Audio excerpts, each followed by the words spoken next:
Hola, ¿qué tal estamos? Buenas tardes, ¿qué tal? Me alegro de verte, ¿cómo estás? Igualmente, bien, muy bien. ¿Y tú? Pues Francés, vamos a grabar un poco esto, ¿te parece? Vale, Para así no... adelante.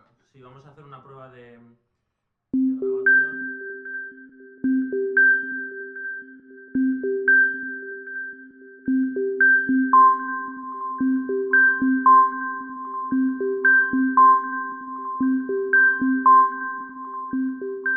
Buena tarde, Francesc. Mil gracias por haber aceptado la invitación de la Fundación Aubisha.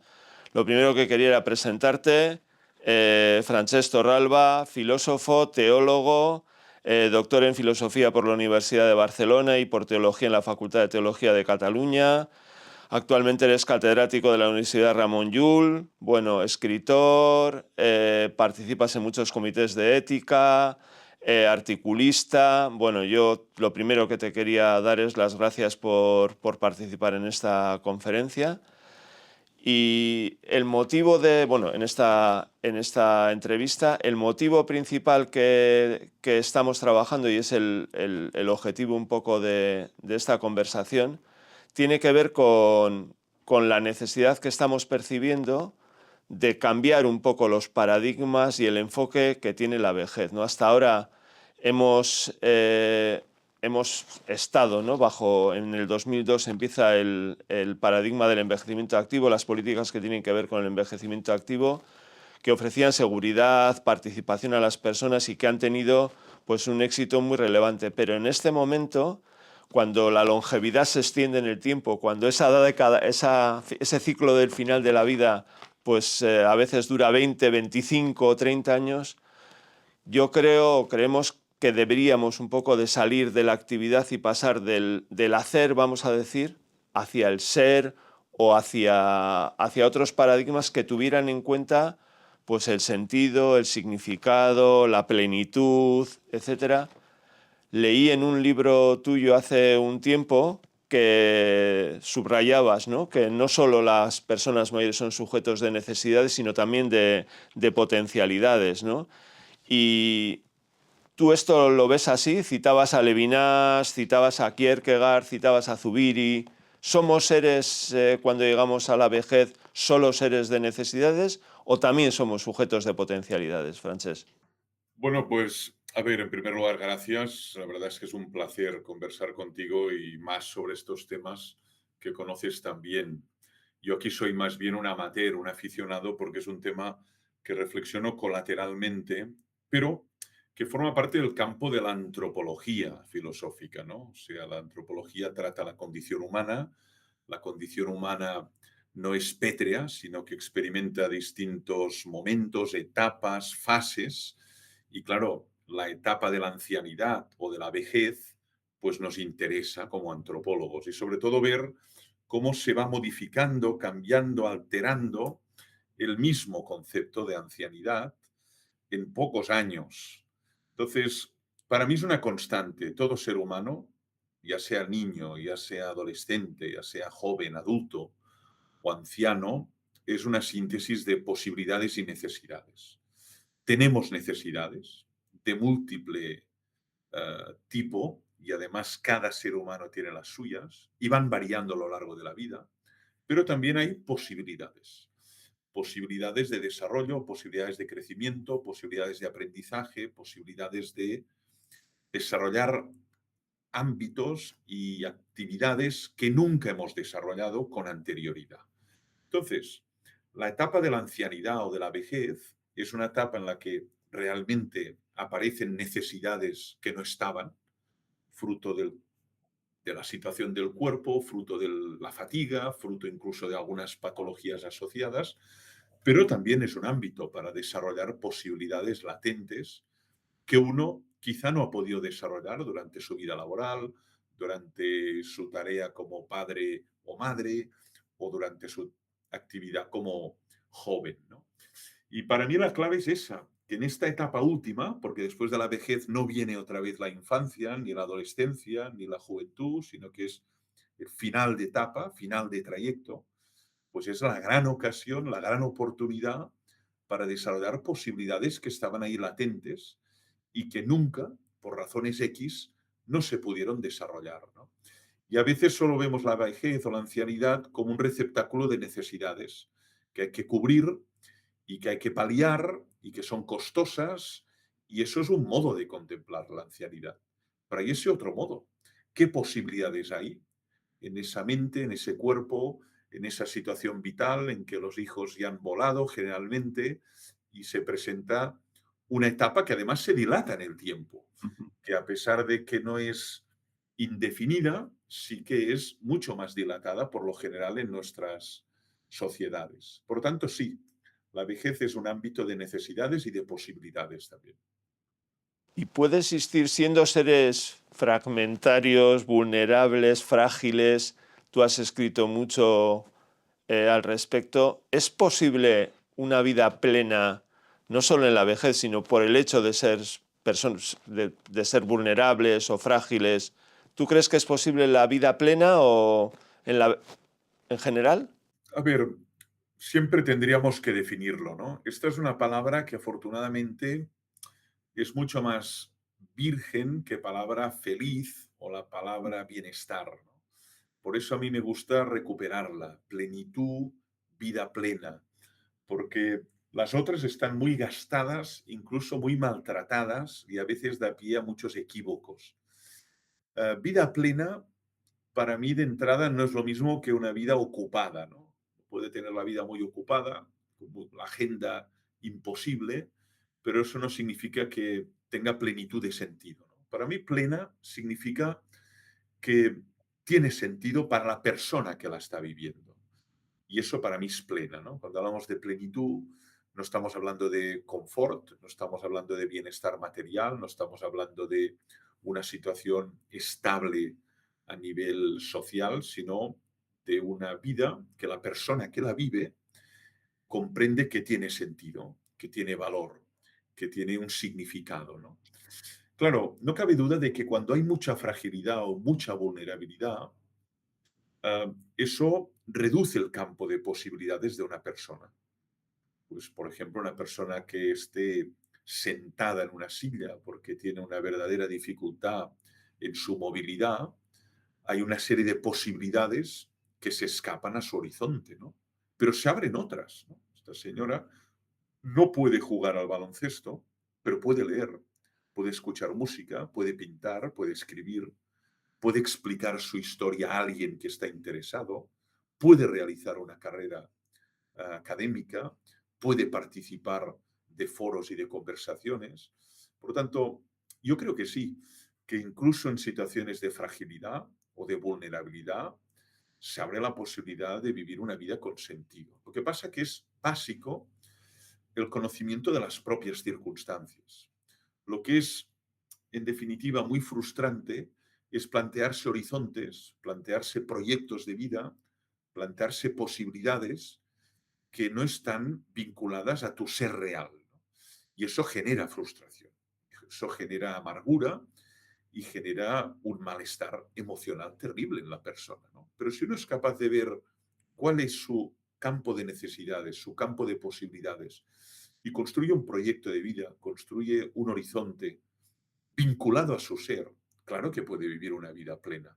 El problema es cuando uno trata de vivir un proyecto de vida que no está vinculado a su cuerpo, como si esa persona, pues que ahora no puede, por lo que sea, expresarse oralmente porque sufre una afasia, pues se propusiera ser un gran orador. Esto es inviable y sin embargo es una persona que puede desarrollar posibilidades para su vida que no están vinculadas al hecho de hablar, ¿no?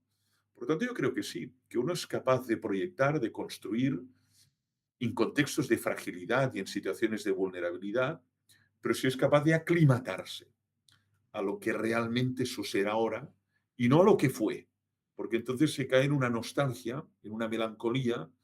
Antes sí que podía, antes sí que mi vida tenía sentido, antes sí que merecía la pena vivir, sin embargo ahora, porque solo ves las carencias, pero no las posibilidades latentes que hay en tu ser, que están ahí.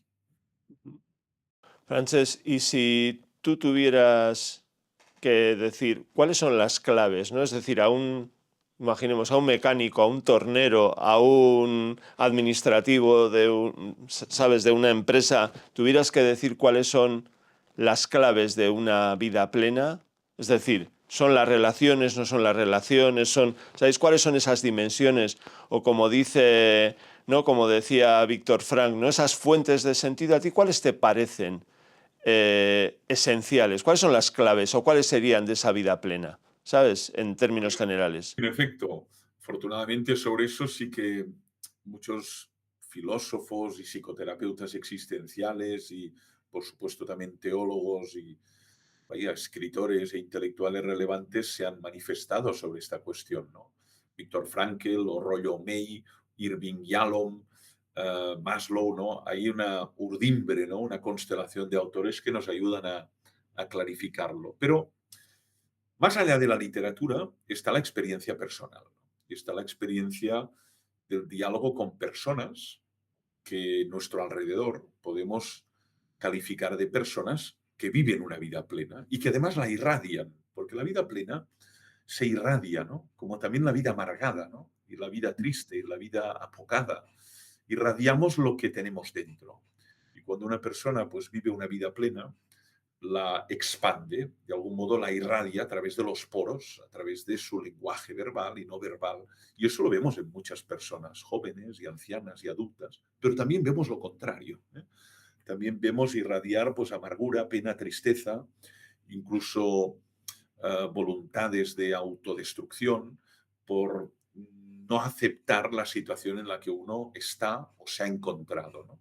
Entonces, no hay fórmulas realmente mágicas, ¿no? Pero para mí hay un triángulo de entrada clave, que es como un triángulo equilátero, ¿no?, que tiene tres vértices y además en simetría, ¿no? Vida plena, para el primer vértice es vínculos de calidad. Yo no puedo imaginar una vida plena en mí mismo, por ejemplo, o en personas que conozco, si los vínculos que tejemos con los demás son vínculos caracterizados por la explotación, el dominio, la sumisión, el vasallaje. Vaya, en cambio, cuando hay vínculos de calidad, respeto, estima, reconocimiento, confidencialidad, uh, vaya, empoderamiento de los dos miembros del vínculo, eso es un ingrediente fundamental en vida plena, ¿no? Luego hay otro ingrediente que es disponer de un proyecto, de un horizonte, de una narrativa de sentido, ¿no? Algo que te impulsa, algo que te mueve, algo que te inspira y que llena de sentido tus días, ¿no? Puede ser la lectura, puede ser la escritura, puede ser el campo, puede ser el deporte, puede ser el estudio, puede ser una ONG, puede ser el deporte, puede ser la vida religiosa y espiritual. Además, no es necesariamente un tipo de sentido, puede haber distintas uh, narrativas de sentido en una persona, ¿no? Te puede llenar enseñar, te puede llenar también aprender, te puede llenar contemplar una obra artística, pero también escuchar a Bach o a Vivaldi o a Stravinsky, ¿no? Por tanto, un proyecto. Y luego, para mí, cuenta también en vida plena una mínima estabilidad socioeconómica. Es decir, no podemos despreciar lo que es el mínimo bienestar material, ¿no? Se puede tener vida plena cuando hay mucha precariedad, inestabilidad. Eso genera angustia, desazón. ¿Podré pagar la hipoteca? ¿Podré pagar este medicamento? ¿Podré ser atendido en un hospital? No podemos hacer frivolidad, ¿no? Yo creo que la vida plena es más que confort, es más que bienestar material, pero eso cuenta, es un vértice del triángulo. Disponer de esta mínima estabilidad material que me permite desarrollar un proyecto y me permite tener relaciones de calidad, ¿no? Este triángulo para mí es decisivo y deberíamos pensar cada uno de nosotros, auditar cuál es mi estado de estabilidad material. Hay mucha precariedad en nuestro mundo, muchos jóvenes con vidas muy precarias y no tanto jóvenes, sino también adultos. Y naturalmente, qué calidad de vínculos tengo y si tengo un proyecto, un para qué, un horizonte, ¿no? Aquí hay tres elementos para mí que son claves y que podríamos focalizar la atención en cada uno de ellos, pero es la convergencia de los tres. Por eso es un triángulo, porque tiene tres vértices y además es equilátero. No lo veo ni isósceles ni escaleno, Bien. ni es equilátero. Sí, sí. Tocando cada uno de esos puntos, porque a mí me parece muy interesante esta perspectiva, ¿no? Bueno, has dicho relaciones, vínculos de calidad. Bueno, en este momento da la sensación que la interdependencia es clandestina, casi, ¿no? Es algo que casi como que hay que ignorar, ¿no? Yo cada vez veo más en psicología, lo vemos, ¿no? Esa clínica del vacío, ¿sabes? Problemas en las personas mayores de corte existencial, que se une a lo del proyecto, pero yo estoy muy preocupado por, por qué pasa con las relaciones. Parece que tenemos unas relaciones muy cortoplacistas, parece que son todas relaciones de costo-beneficio, relaciones inmediatas. ¿Cómo ves este mundo, esa parte del triángulo equilátero ese que decías en relación a los vínculos? Bueno, pues aquí realmente coincido en tu diagnóstico, es decir, cuando hablas con las personas, escuchas a personas y su malestar muchas veces está relacionado con un tipo de vínculos de pésima calidad o de muy mala calidad, o que podríamos calificar de tóxicos o hirientes o lesivos, ¿no? Además, vínculos que son muy inestables. Bauman hablaba de vínculos líquidos. Bueno, casi podríamos hablar de relaciones volátiles, es decir, muy impermanentes, muy inestables, de tal modo que este no saber si estarás conmigo, no saber si este vínculo pues va a permanecer en el tiempo, genera desazón, genera inquietud. Este no saber si seré aceptado cuando tenga un grado de dependencia más grande. Hay un temor terrible a ser una carga para los demás. Hay un temor terrible a ser una carga para los hijos, para las hijas, para los que me rodean, ¿no? Entonces, en efecto, una de las razones del malestar o de una vida muy lejos de lo que diríamos es plenitud es que nuestros vínculos son muy inestables, a veces muy contractuales, y que nos hemos creído excesivamente la idea de autosuficiencia o independencia. Hemos perdido la noción de interdependencia, de vínculo, de red, de comunidad, ¿no? Y claro, cuando tenemos que solicitar ayuda, cuando tenemos que requerir la ayuda de los demás, casi experimentamos vergüenza, casi experimentamos rubor, ¿no? Y pudor, ¿no? Cuando de hecho nosotros somos interdependientes y somos seres que nos necesitamos mutuamente. Y eso cuesta mucho reconocerlo, porque el modelo es la autosuficiencia, el modelo es el ser que se hace a sí mismo, es el ser que se construye a sí mismo, como un ser autopoético. La palabra sería esta, autopoiesis, ¿no? Se construye a sí mismo. Pero no es así. La realidad es que somos engendrados, somos amamantados, somos cuidados, somos protegidos, somos sostenidos, si no, perecemos, nos deshacemos, ¿no? Y eso cuesta reconocerlo. Pero yo creo que aquí está uno de los focos de malestar más importante hoy, que es fuente de todo tipo de atención psiquiátrica, psicológica, psicoterapéutica, que es la calidad de los vínculos. Tampoco ayuda el escaso tiempo que dedicamos al cultivo de los vínculos, ¿no? Ujú. El vínculo tiene que cuidarse y tiene que cultivarse y tiene que dedicarse tiempo a ello. Claro, el homo laboral, ¿no? El homo laborans, el hombre unidimensionalmente centrado pues, en la producción y en la rentabilidad de sus esfuerzos, le lleva muchas veces pues, a olvidarse de sus vínculos, a abandonarlos o simplemente a la dejadez. La consecuencia es que estos vínculos se descomponen, ¿no? Y entonces viene la soledad. El hombre unidimensional, el destino final es la soledad, ¿no? Es decir, si usted solo vive para producir y rentabilizar su actividad, pues se va a quedar solo, ¿eh? Se va a quedar muy solo. Y eso tiene un peaje muy alto, ¿no? Sobre todo a lo largo de la vida, pero también en la etapa final. Ujú. Completamente de acuerdo. Buscando un poco el otro vértice, el que decías tú del proyecto de vida, claro, yo ahí lo que veo de cara, ¿no? al futuro es que creo que pasan dos cosas, ¿no? Al menos, bueno, pasan muchas más cosas, pero dos que quería enfatizar, ¿no? Una es yo creo que nos falta una conversación con nosotros mismos, porque para tener ese proyecto de vida, ¿no? Para en el fondo tú necesitas de alguna manera abrir una ventanita a tu mismidad y poderte decir las cosas, poder reflexionar, poder parar. Yo quería que comentaras por un lado esta cuestión, a ver si te parece o no necesaria eso y si estamos preparados para ello. Y la segunda cuestión es, yo cada vez veo, ¿no? Hay un teólogo aquí vasco que dice, que se llama José Arregui, que el otro día en una conferencia decía que tenemos que ir de la soledad que hiere a la soledad que sana. Y ese es un camino de reencuentro con uno mismo, ¿no? Tú has mencionado antes a Yalou, por ejemplo.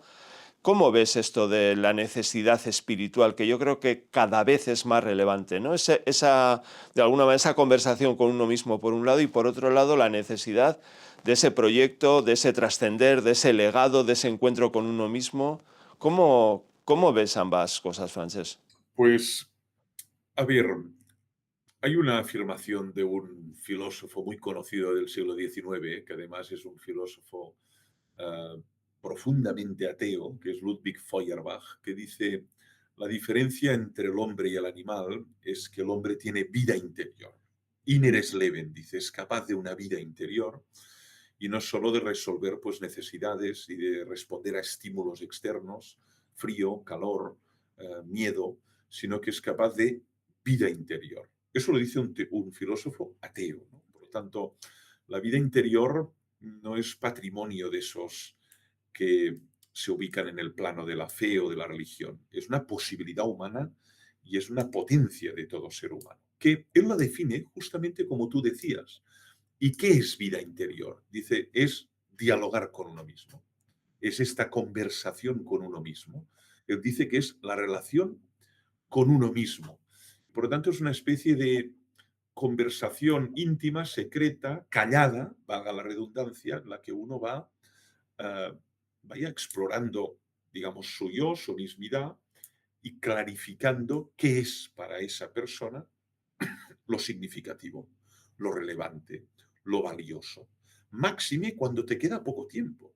Es que esta conversación todavía es más necesaria cuando el crono ya está puesto, que siempre está puesto, pero bueno, uno tiene la vida por delante cuando es joven y puede posponer esta conversación. Pero cuando estás en la etapa final de tu vida, porque como digo, hay 4 estaciones y después de la vejez no viene la infancia, sino que viene el morir. Entonces la pregunta es, hombre, me queda un tiempo por delante, no sé cuánto, incertidumbre temporal, pero ¿qué es lo valioso? ¿Qué es lo que va a llenar de sentido este tiempo que se dilata por delante de mi ser? Y eso requiere de una conversación previa, esto requiere de un proceso de interiorización, eso requiere del cultivo de la soledad, de esa soledad, como decía Regui, que es gran teólogo y gran biblista, no solo una soledad, digamos, que huimos porque nos inquieta, sino una soledad que nos permite sanar y nos permite autoconocernos y nos permite indagar qué es lo valioso para mí en este tiempo por delante que tengo, ¿no? Por eso, en efecto, yo creo que más que reproducir patrones o más que miméticamente repetir pues lo que los demás hacen o dejan de hacer, yo creo que se impone esta tarea de autoconciencia, de autoanálisis, de discernimiento y luego de ejecución. Es decir, bueno, es que para mí lo esencial es esta reconciliación, o es la lectura, o es el arte, o es la donación, o es la vida monástica. Bueno, habrá distintos relatos, pero lo que no puede ser es que me imponga el otro el relato o me limite a copiar vidas ajenas, ¿no? Que esto al final es lo más fácil, ¿no? Copiar, mimetizar o reproducir vidas ajenas. Claro, pero yo fíjate, encuentro en muchas personas mayores, ¿no? O personas que se jubilan, ¿eh? Con 50 y tantos, 60, 60 y tantos. Es cada vez más sencillo, ¿sabes? Un buen negocio sería abrir una clínica de verdad y dices, bueno, el que no sepa qué hacer después de la jubilación, que venga a verme, que le hacemos, por decirlo así, ¿no? Un poco frívolamente, le hacemos un proyecto de vida a su medida, ¿no? ¿Sabes? ¿No? Usted no se atreve, es como yo milité en un partido de izquierdas cuando era joven y entonces había uno mayor que te decía, ¿quieres que te haga la autocrítica? ¿Sabes? Si no te atreves tú, ya te la hago yo, ¿no? Bueno, yo creo que falta empoderar a las personas porque esa vejez que se extiende, como decíamos, ¿no? 25, 30, 35 años, claro, es que necesita ser preparada, porque para mucha gente aterriza, ¿no? Se va el trabajo, se va la identidad del trabajo, queda tiempo y hay mucha gente que no sabe qué hacer con ese tiempo. ¿Tú crees que deberíamos de incidir en este sentido, formar personas para, no para la vejez, sino para hacer una versión 2.0, por ponernos un poco frikis, de la vida o 4.0 o lo que toque? Sí, a Porque ver, yo además creo que eso, lo lógico de plantear, suscitar esta conversación sobre el proyecto de vida debería ser en la adolescencia, juventud. Todo está por delante. Esto sería lo lógico. Lo tendríamos que hacer en el ámbito escolar, en el ámbito familiar, ayudar a ese joven, a ese adolescente a discernir qué quiere hacer con su vida, o diciéndolo en un sentido ya más pasivo, qué se siente llamado a hacer o qué se siente llamado a ser, ¿no? Lo que antes denominábamos vocación. Ortega habla de misión, proyecto, horizonte, ¿no? Y luego ayudarle a identificar los pasos, los momentos, los eslabones para alcanzar o tratar de alcanzar ese proyecto, pero siempre con ductilidad.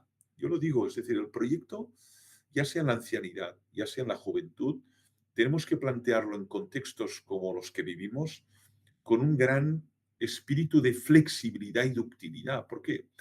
Porque el horizonte cambia. Viene una pandemia. Yo había previsto empezar un negocio o casarme o defender mi tesis y todo se paraliza.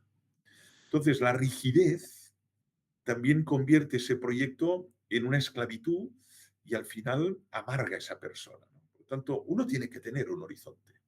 Y a veces esta búsqueda de horizonte pues, puede ser acompañada, ¿no?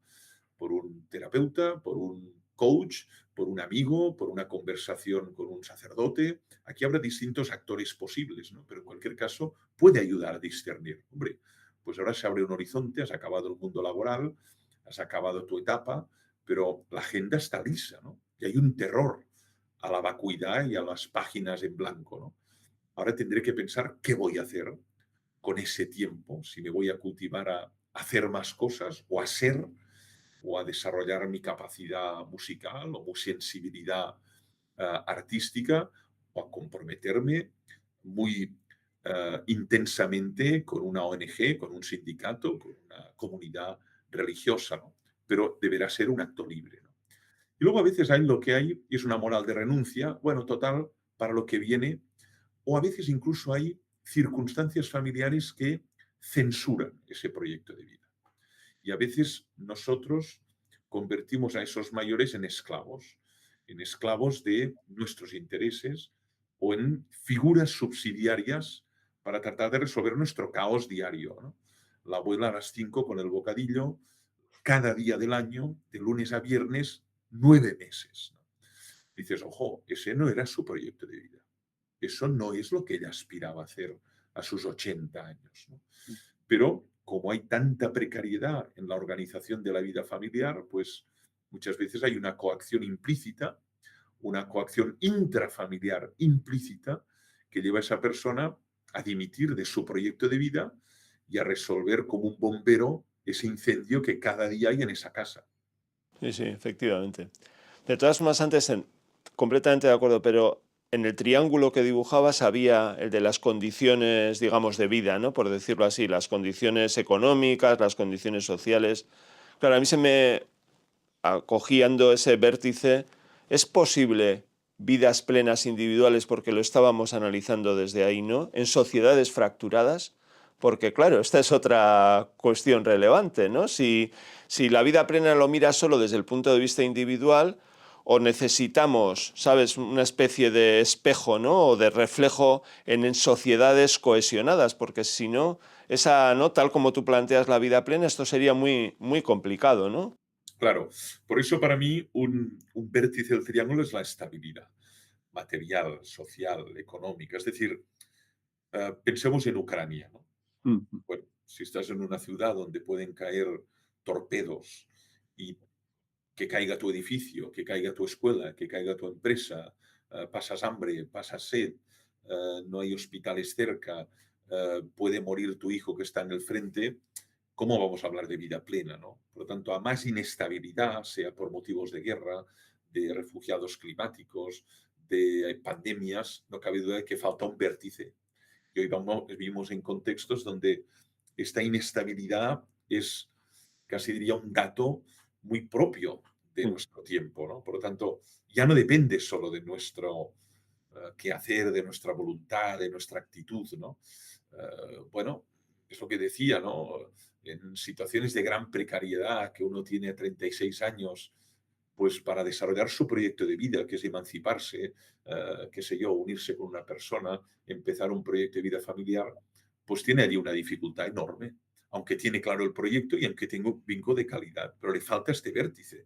Por lo tanto, no podemos imputar solo la plenitud a factores endógenos y emocionales. El factor estructural, el factor económico. Yo no soy marxista, pero tiene mucha razón Marx en esto. Es decir, el factor social y económico cuenta mucho para el bienestar de las personas, ¿no? Y hoy parece que no, que todo depende de tu voluntad, todo depende de tu deseo, todo depende de tu actitud frente a la vida. No, perdona, todo no. Usted ve en qué casa vivo y qué cuenta corriente tengo y qué jefe tengo y en qué barrio me encuentro. Bueno, debo tener una actitud positiva, pero no cabe duda de que es distinto, ¿eh? Vivir en un barrio que en otro, en un país u otro, a la hora de hablar de plenitud humana, ¿no? Por eso, para mí, el factor socioeconómico, que Marx subrayó hasta qué punto, no lo podemos olvidar. No podemos imputar todo el compromiso y la responsabilidad de la felicidad en el individuo solitariamente. El contexto cuenta mucho. Sí, sí, yo absolutamente de acuerdo. Además, me parece que a veces ponemos como objetivos inalcanzables, ¿no? Al propio individuo, porque, y esto lo hemos hecho, ¿no? Incluso también en la vejez, ¿no? Alcanzar el paradigma del buen envejecer también en parte es meritocrático. Es más fácil para el que tiene dinero, buena posición social, nivel cultural alto, que para el que está en situaciones de vulnerabilidad, sean estas las que sean, ¿no? Completamente de acuerdo. Yo tenía otra cuestión que proponerte. Era un poco cuáles son los caminos, ¿no, Francés? O sea, hacia dónde, si tuvieras que hacer una política de vida plena, o sea, si en tu mano estuviera, bueno, esto es una cosa un poco así, pero si en tu mano estuviera esas políticas de vida plena, o hacia dónde. Tú has trabajado temas educativos, eres vicepresidente de SOS Aldea, ¿sabes? Que tiene esa mirada amplia, por un lado, hacia dónde llevaría esas políticas con una atención de algo que has dicho que a mí me parece fundamental. Creo que estamos entrando en un momento en la vida en el que, tú lo has dicho antes, ¿no? Con la problemática de los jóvenes, ¿no? Ese ascensor social que iba creciendo, que ha crecido en muchas personas de generación en generación, parece ser que se ha parado, que vamos hacia abajo, que es probable que nuestros hijos vivan peor que lo que vivimos nosotros. A mí me gustaría que reflexionaras un poco sobre esto, ¿no? Por un lado, ¿hacia dónde irían las políticas y qué hacemos con una situación en la que creo que es necesaria una mirada de justicia intergeneracional? Sí, a ver, lo primero es la equidad. Es decir, cuando hablamos de vida plena, para mí debería ser clave que estas políticas eh, se centren en la equidad. Es decir, que todos y todas, más allá de su poder adquisitivo, puedan construir ese triángulo, ¿no? Y por lo tanto, si uno está en la indigencia o tiene enorme precariedad o tiene dolores terribles o tiene una situación de gran fragilidad económica, social, somática, pues primero a política hay que garantizar que todos y todas puedan desarrollar su proyecto de vida y que la vida no sea simplemente sobrevivir. Y eso, tristemente, para muchos es eso, ¿eh? Vivir es sobrevivir, ¿no? Y no me planteo ni proyecto de vida, ni horizonte, porque esto es una pregunta burguesa, ¿no? Y para personas que ya lo tienen todo resuelto y tienen que llenar el tiempo y tienen que llenar el vacío, ¿no? Por lo tanto, primero, equidad, es decir, redistribución de la riqueza y que hubiera unos mínimos garantizados para todas las personas, de tal modo que no haya situaciones de indigencia, de precariedad en la ancianidad y también en las otras etapas de la vida, ¿no? Esto, el estado del bienestar, esa es la función principal.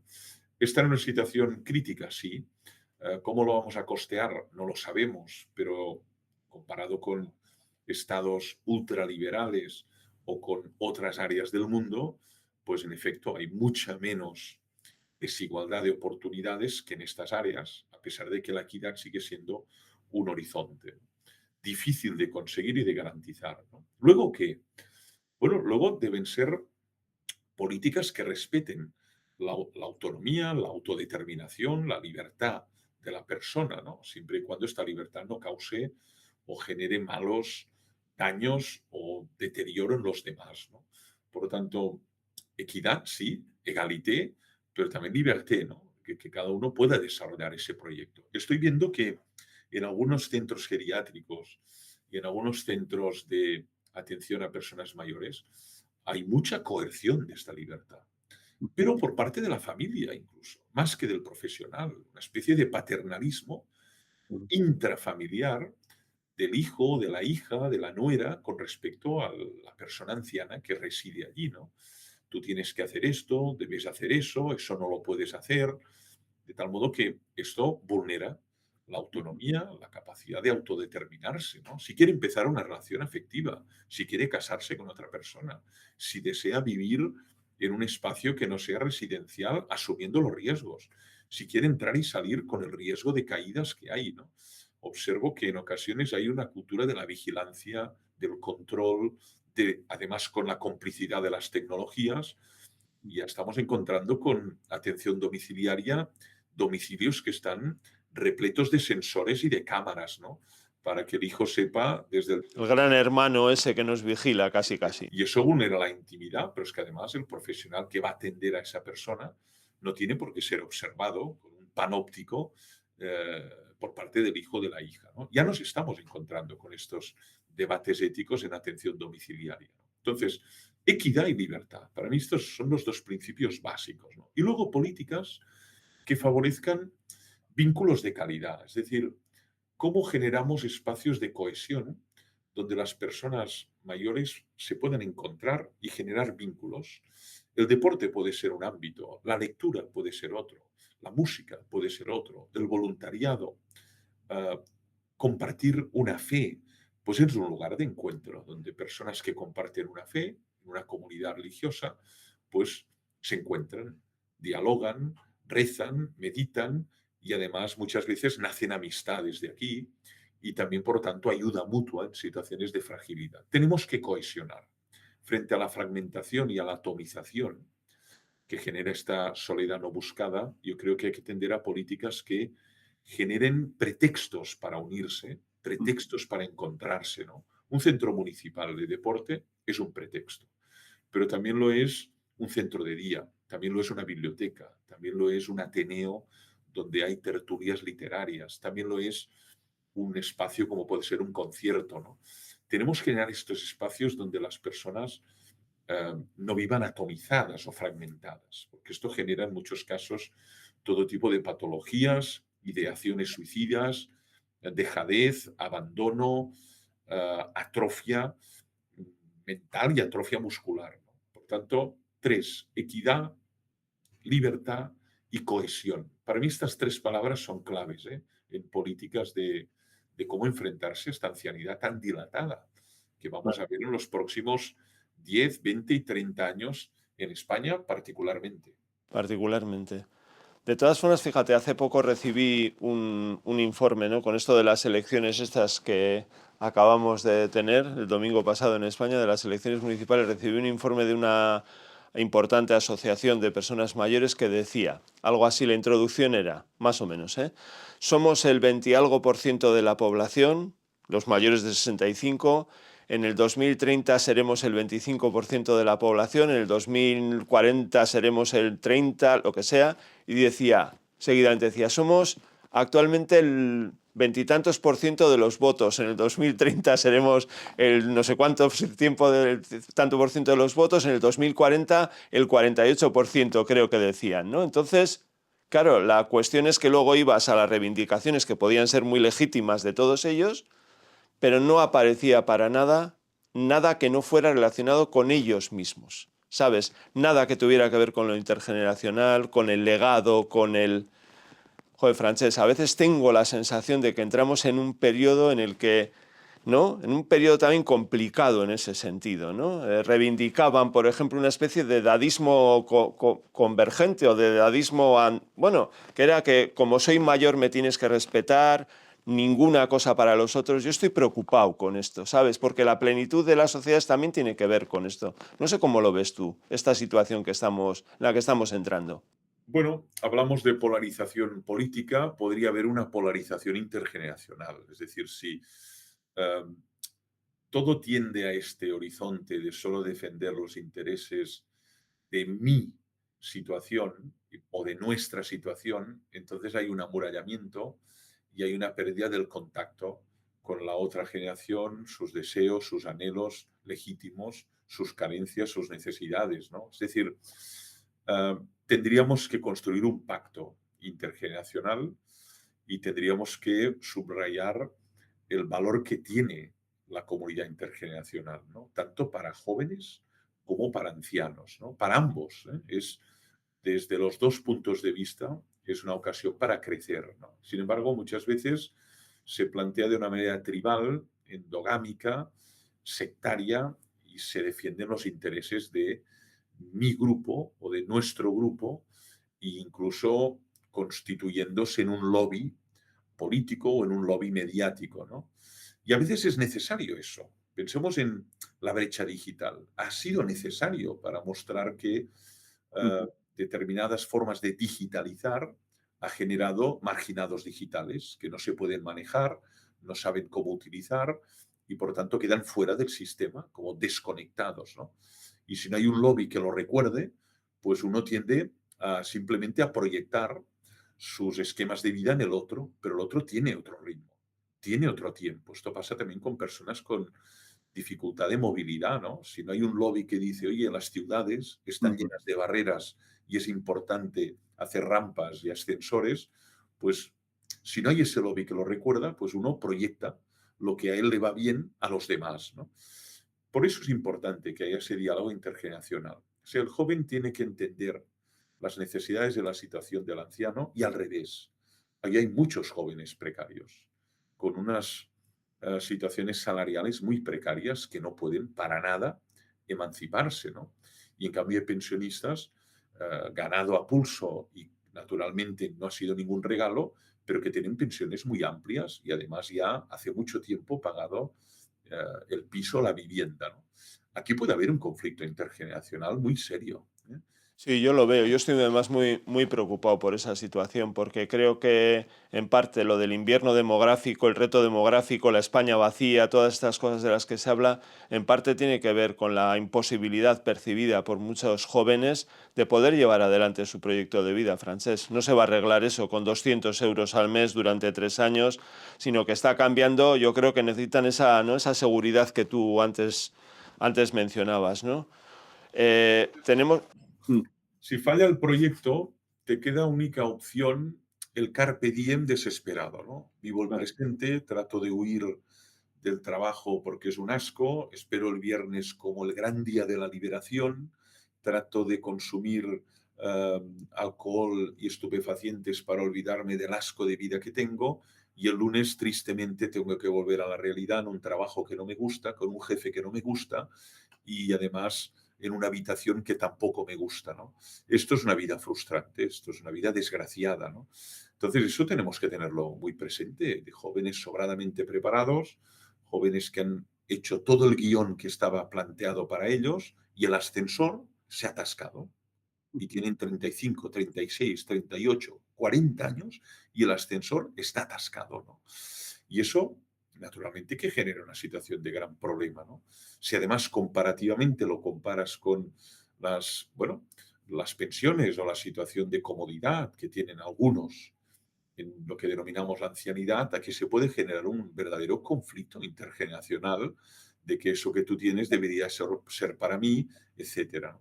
Por eso es fundamental la equidad y que todos y todas pueden desarrollar su proyecto de vida, no solo las personas ancianas a los 65 o 70 años, también el joven de 18 debe poder decidir y debe poder proyectar su vida. Si no, le queda solo la evasión, el vivir el instante alocadamente, porque no ve posibilidades de encauzar lo que realmente le ilusiona. Y eso es muy triste. Cuando tenemos hijos, hijas, alumnos, esta mentalidad es muy triste porque es una mentalidad de renuncia y muy nihilista, ¿no? No hay nada que hacer, te aclimatas o no tienes salida, pero deberíamos es dar motivos para la esperanza y de que puedes desarrollar tu proyecto y que el Estado te va a ayudar, y la comunidad te va a ayudar y los mayores te van a ayudar a hacerlo realidad. Claro, y además, por ejemplo, vamos, se ve mucho, ¿no? A veces en los jóvenes yo creo que esta especie de experiencia o de ilusión de invulnerabilidad, por decirlo así, es la consecuencia precisamente a veces de lo que tú estabas diciendo, ¿no? O sea, de esa frustración, de esa precariedad, de esa salida hacia adelante. Francesc, tenemos que ir concluyendo, pero yo te quería plantear dos cuestiones un poco personales.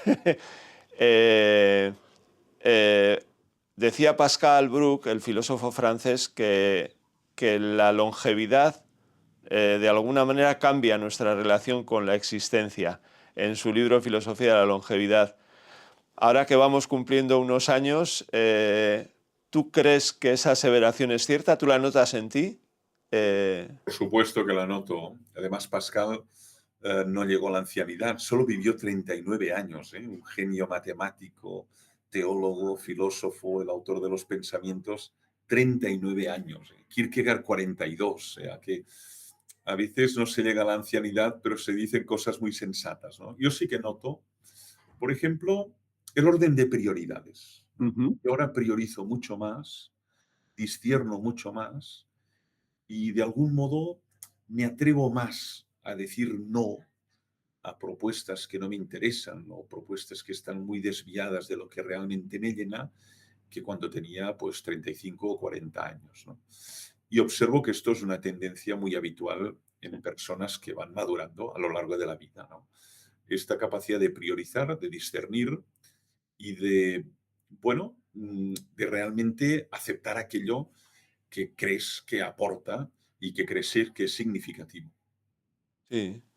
Yo también lo veo, ¿eh? Y además, yo muchas veces me guío por si lo que me ofrecen tiene sentido o no, o me encaja en el propósito o no, aunque luego es verdad que dices, oye, tienes que escribir un artículo, ¿no? Entonces dices, sí, porque tiene sentido, luego a los 6 meses el, el sentido se ha perdido por el camino, ¿no? Pero bueno, pero sí, sí, yo estoy contigo. Una última cosa.